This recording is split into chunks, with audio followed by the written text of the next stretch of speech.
ஆன்மீக அன்பர்கள் அனைவருக்கும் வணக்கம். உங்களை எல்லாம் இந்த ஆன்மீக சேனல் மூலமாக சந்திக்கிறதுல ரொம்பவும் சந்தோஷப்படுறோம். நாங்கள் போடுற வீடியோலாம் உங்களுக்கு பிடிச்சிருந்ததுன்னு நீங்கள் லைக் பண்ணுங்கள், ஷேர் பண்ணுங்கள். குளத்தூர் பாபா டெம்பிள் சேனலுக்கு நீங்கள் சப்ஸ்கிரைப் பண்ணுங்கள். மாசி மகம் அப்படிங்கிறத பற்றி ஒரு சின்ன பதிவு உங்களுக்கு நான் கொடுக்குறேன். ஏற்கனவே பல பதிவுகளை நான் உங்களுக்கு கொடுத்துருக்கேன். இன்னைக்கு இந்த பதிவு ரொம்ப சின்னது தான். வாங்க இப்போ நம்ம வீடியோக்குள்ளே வரலாம். மாசி மாதம் பௌர்ணமி தினம் மக நட்சத்திரம். அதில் இந்துக்களால் கொண்டாடப்படுகின்ற ஒரு விழா தான் மாசி மக விழா. இது கடலாடும் விழா என்று கூட எல்லாராலும் சொல்லப்படுது. 12 வருஷத்துக்கு ஒரு முறை கும்பகோணத்தில் கும்பேஸ்வரர் கோயிலில் மாசி மகம் அல்லது மாசி மக விழா மிக சிறப்பாக கொண்டாடப்படுகிறது. அன்றைக்கு சிந்து, யமுனை, கோதாவரி, சரஸ்வதி, கங்கை, காவிரி, அது மட்டும் சரஸ்வதி போன்ற பல நதிகள், 12 நதிகள் ஒன்று சேர்ந்து தங்களுடைய பாவ சுமைகளை எல்லாம் நீக்கி புனிதம் பெறுவதற்காக அங்கு வருவதாக ஒரு ஐதீகம். அது மட்டும் இல்லாம குரு சிம்ம ராசியில் வரும் நாள் தான் மாசி மகம் ஆகும். அதே நேரத்தில் மக நட்சத்திரத்திற்கு அதிபதி கேது பகவான். அவர் உச்சத்தை அருளி பக்தர்களுக்கு கோடீஸ்வர யோகத்தை தரக்கூடியவர் என்று கூட சொல்லலாம். அன்னைக்கு கேதுவின் நட்சத்திரமான மகத்தில் சூரியன் சிம்ம ராசியை பார்ப்பது மாசி மகம் என்று அழைக்கப்படுகிறது. இந்த வருஷம் மாசி மகம் 12/3/2025 மாசி மாதம் 28ஆம் தேதி புதன்கிழமை அன்னைக்கு நம்ம இந்த நாளை கொண்டாடுறோம். இது சிவன், விஷ்ணு, முருகர் மூவருக்கும் உகந்த ஒரு நாள், வழிபாட்டுக்குரிய ஒரு நாள். இந்த 3 கோயில்களையும், சிவன் கோயிலையும் சரி, விஷ்ணு கோயிலையும் சரி, பெருமாள் கோயில்கள், அதே இடத்துல முருகர் கோயில்கள் எல்லாம் அன்னைக்கு வழிபாடுகள், ஆராதனைகள், அபிஷேகங்கள்லாம் தொடர்ந்து நடந்துகிட்டே இருக்கும். மிக சிறப்பாக இருக்கும். அதனால அன்னைக்கு நம்ம நம்மளால முடிஞ்ச பொருள்களை கோயில்களுக்கு வாங்கி கொடுத்து நம்ம இறைவனுடைய அருளை நம்ம அன்னைக்கு பெறலாம். விரதம் இருக்கணும்னா அன்னைக்கு முழுவதும் நீங்க விரதத்தை கடைபிடிக்கணும்.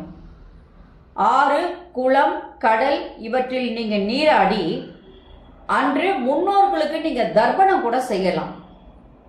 இப்ப நீங்க ஆத்துல முங்கி குளிக்கிறீங்கன்னு சொன்னா எப்போ நம்ம ஒரு ட்ரெஸ்ஸோட குளிப்போம். அதுக்கு முன்னாடி நீங்க இடுப்புல ஒரு துணியை கெட்டிக்கிட்டு தான் நீங்க அன்னைக்கு குளிக்கணும். அது மட்டும் இல்லாம நீங்க குளிக்கும் போது, தீர்த்தத்தில் நீராடும் போது வடக்கு அல்லது கிழக்கு பார்த்துதான் நீங்க நீராடணும்.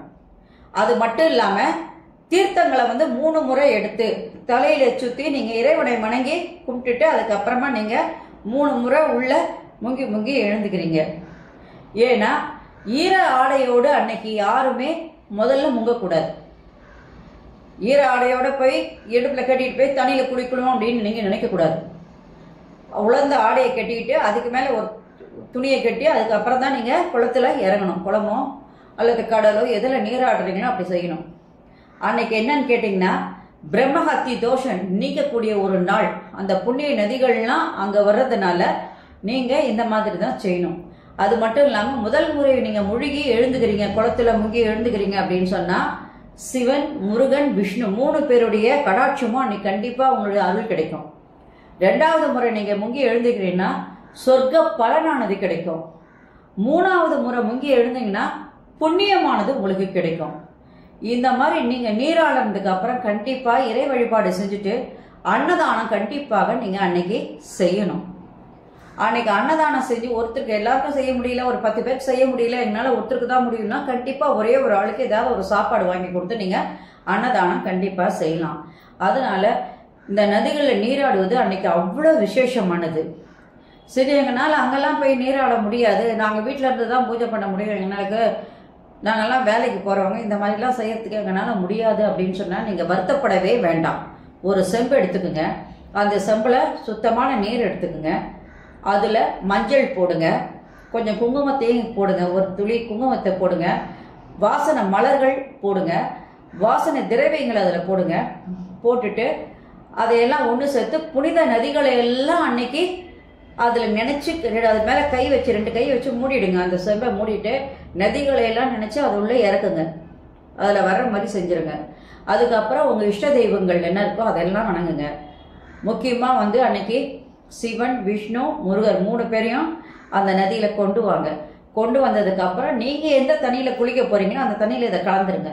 கலந்து குளிக்கும்போது உங்களுக்கு அந்த கங்கை, யமுனை, காவேரி, சிந்து, நர்மதை, தபதி எல்லாத்துலேயும் குளிக்கிற பலன்கள் உங்களுக்கு கிடைச்சிரும். அதனால நம்ம போய் நதியில் நீராடலே, நமக்கு அந்த மாதிரி ஒரு வாய்ப்பு கிடைக்கலையேன்னு நீங்கள் வருத்தப்படவே வேண்டாம். இறைவன் நம்ம இருக்கிற இடத்த தேடி அன்பு இருக்குமா இருந்தால், உள்ள பக்தி இருக்குமா இருந்தால், கடவுள் நம்மை தேடி வரக்கூடியவர்கள் தான். இதை பல புராணங்கள்லையும் பல விஷயங்களையும் நான் உங்களுக்கு எடுத்து சொல்லியிருக்கேன். அதனால அந்த நதிகளும், புண்ணிய நதிகளும் உங்கள் வீடு தேடி வரும். ஏன்னா அன்புக்கு கட்டுப்பட்டவர்கள் இறைவன்.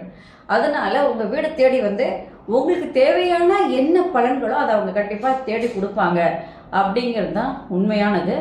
இந்த மாசி மகம் அப்படின்றத பத்தி பல விஷயங்களை பல இடங்கள்ல நான் சொல்லியிருக்கேன். அதெல்லாம் நீங்க எடுத்து பாருங்க. அப்ப அந்த இறை வழிபாடு எவ்வளவு முக்கியமானது, அன்னைக்கு எந்தெந்த வழிபாடுகள் நமக்கு சிறப்பு வாய்ந்தது, எப்படி நம்ம செய்யணும்ன்றதெல்லாம் நீங்க அதில் புரிஞ்சுப்பீங்க.